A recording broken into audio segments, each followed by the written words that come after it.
The past 10 years have been witnessed rapid awareness in the field of technology, especially in the type 1 treatment.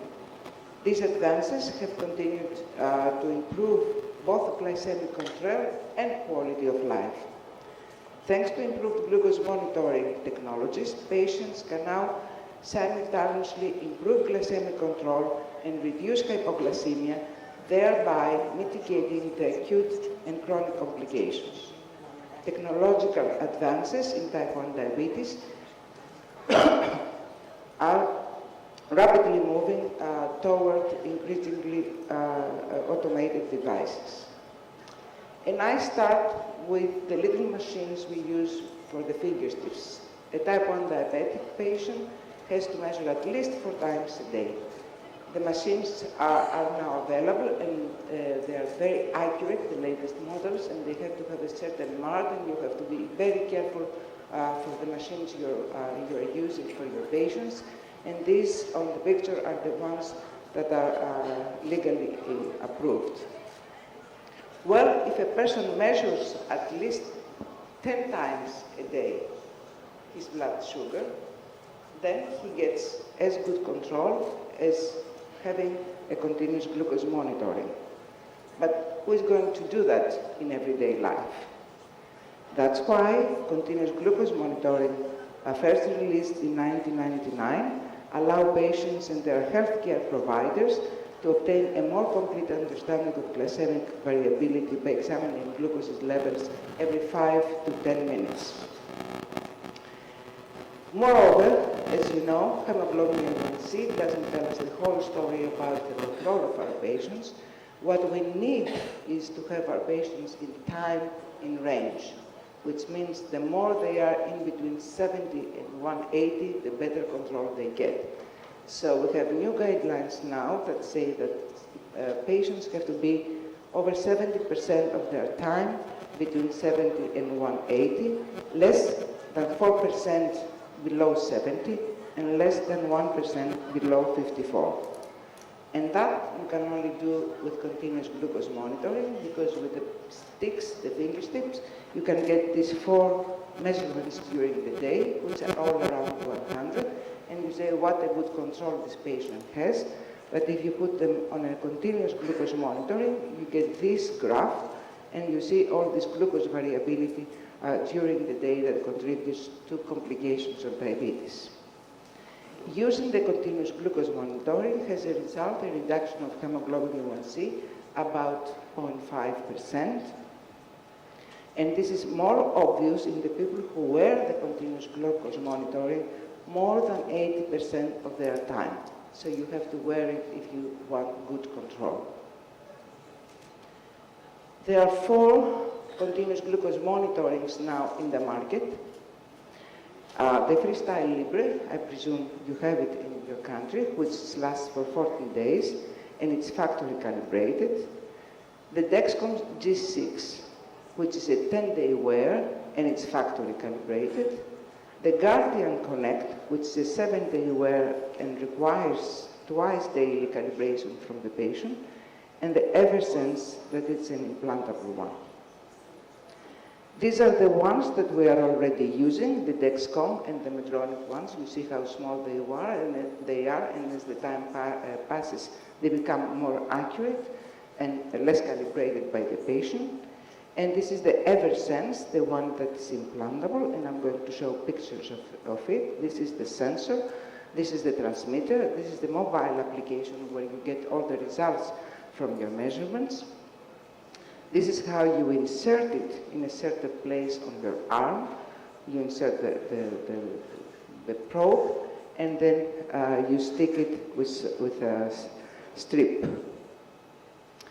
Then you have the Dexcom G6. This is the small device, but then you can get all the readings of the blood glucoses and the graphs of the day on an application on a smartphone, and it also shows arrows going up and down for any blood glucose concentration we get. And I come to the Libre, which is the first glucose monitoring that we have, where you get the result with a quick scan of the reader over the sensor. It eliminates the need for routine finger sticks, shows current glucose readings and show the history and a trend arrow to indicate where glucose is heading, and offers an easy way to check glucose with a painless 1-second scan instead of painful routine finger sticks. This is how the device looks, and as you can see, you see the glucose reading, the arrow showing up and down, and then what's good about it is that you have a history of your blood glucoses over the last 8 hours. And moreover, what is good for you and the patient is that he can come to you with these readings, and you can see his graphs for the last 3 months. Using this glucose monitoring, you reduce hemoglobin A1C, but most importantly, you reduce hypoglycemias, especially during the night, both in type 1 and type 2 diabetes. The use of continuous glucose monitoring seems to be more important than any other device that delivers insulin. So if you use the continuous glucose monitoring, no matter what you have as a regimen, multiple daily injections or a pump, you get best results if you use the CGM, and this is a latest study presented at the AASD this year. What other is new in the market? The new insulin injection pens. They look like the old ones, but the feature on the new pens is that they can detect the amount of insulin you are infusing and the time you are infusing, and they can send this information to a smartphone. So you can have exactly the date, the time, and the amount of insulin infused every time. And moreover, you have an application, the GoCap application, where on your smartphone you can get your blood glucoses, the time that were injected, and you can add your exercise protocol, your food, any other information you want about your diabetes treatment. How about insulins? The only new thing on insulins in the market is the inhaled insulin. This is the only one that has been approved since 2014 in the States. It's nanospheres that get absorbed by the alveoli in the lungs. Well, it's a good insulin because it acts rapidly, but it also goes away rapidly, so it's a very super fast insulin. But the disadvantage is that you can only give 4, 8, or 12 units of fixed doses to your patient. So sometimes your patient has to get more doses during his meal than 1. The good thing is that the machine now that you get the inhaled insulin is very small. Remember that old machine a few years ago that was very hard to travel around with it. Now it's very small in your hand. And now I go to the pumps. These are and I have to mention the company because they go by company. These are the Medtronic pumps, the 2 models of the Medtronic pump. What is good about these pumps, and it's very helpful for the patient, is that if you use the pump along with the continuous glucose monitoring, they can have 2 features. The one feature is that they can stop when the blood glucose is low, and the other more important feature, that's another model of the pump, the 640, they suspend before low. So that means that if they see that the blood glucose is 130 and it's going to be 60 in half an hour, then they suspend themselves. This is another pump that we lately have it in Europe, but it's used in the States. It's the tandem pump along with this Dexcom sensor, and this, as I will show you later, is one of the pumps that has been used also in the creation of the artificial pancreas. What is good about this pump is that, that can communicate with any system of continuous glucose monitoring or any application, so it's a very flexible pump to use. Another pump that might be interesting is the Insulet, which is the Omnipod pump. The difference of this pump with the others is that it is wireless. You don't have a tube to connect. You just put it like the Libre on your arm and infuses insulin. It has advantages and disadvantages, but it's easy for the people who want to use a pump if they are afraid of the long tubes.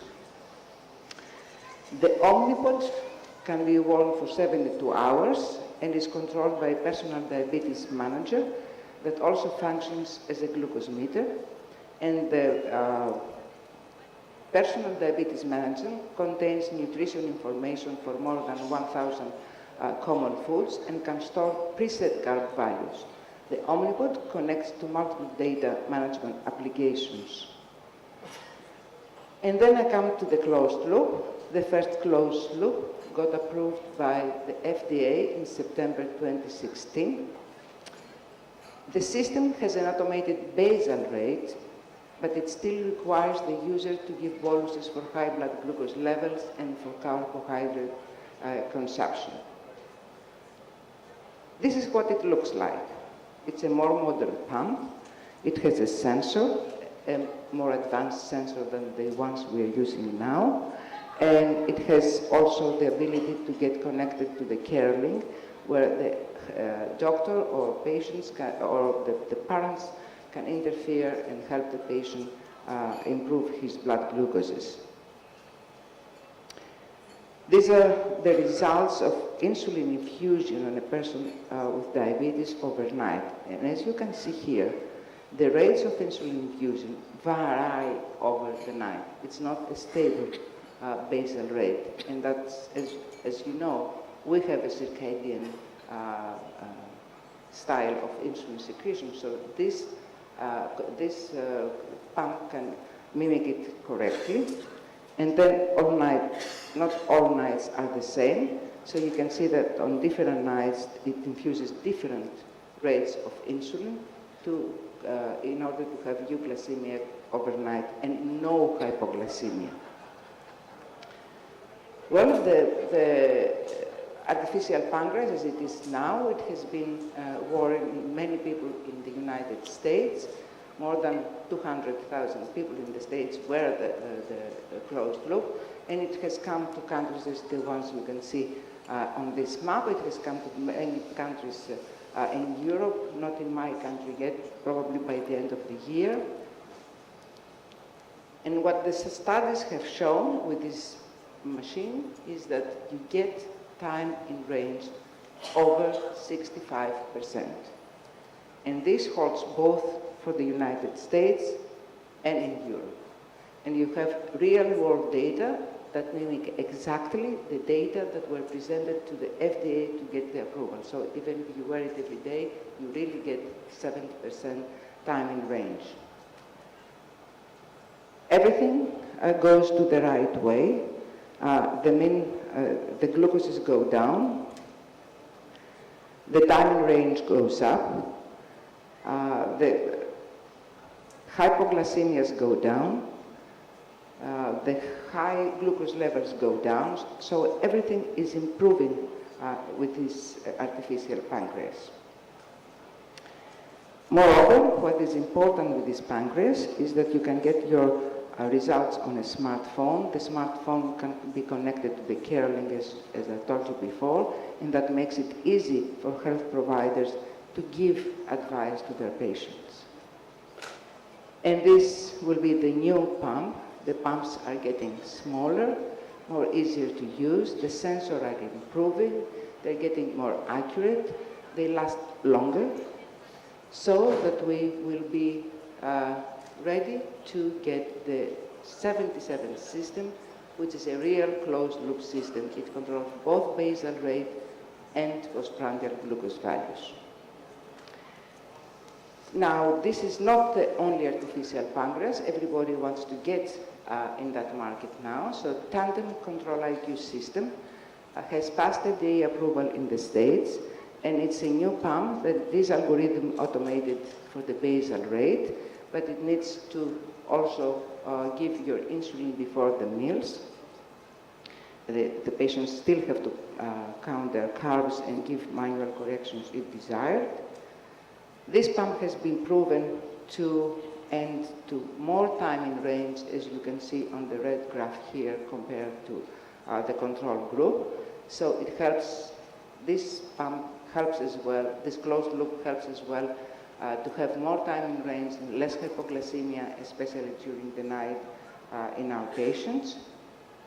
There is work being done on the artificial pancreas that uses two hormones, insulin and glucagon. Glucagon in order to protect from hypoglycemia, and insulin in order to reduce your blood glucose. There is work being done. We have problems with the glucagon that has to be stable in the body temperature, but work is improving on the pump. And then I come to the glucagon. It's something we use every day for our patients who get severe hypoglycemia in order to get them in euglycemia.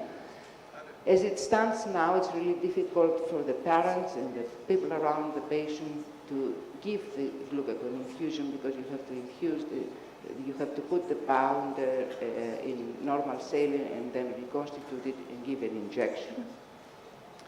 But now, an intranasal formulation allows for more accurate and most rapid administration, even by untrained caregivers. Is slightly slower than the glucagon we are using, but with similar good glucose raising effects and lower blood glucose levels. The side effects are similar to the one we are already using now. What else we have in technology? We have applications and algorithms in the website.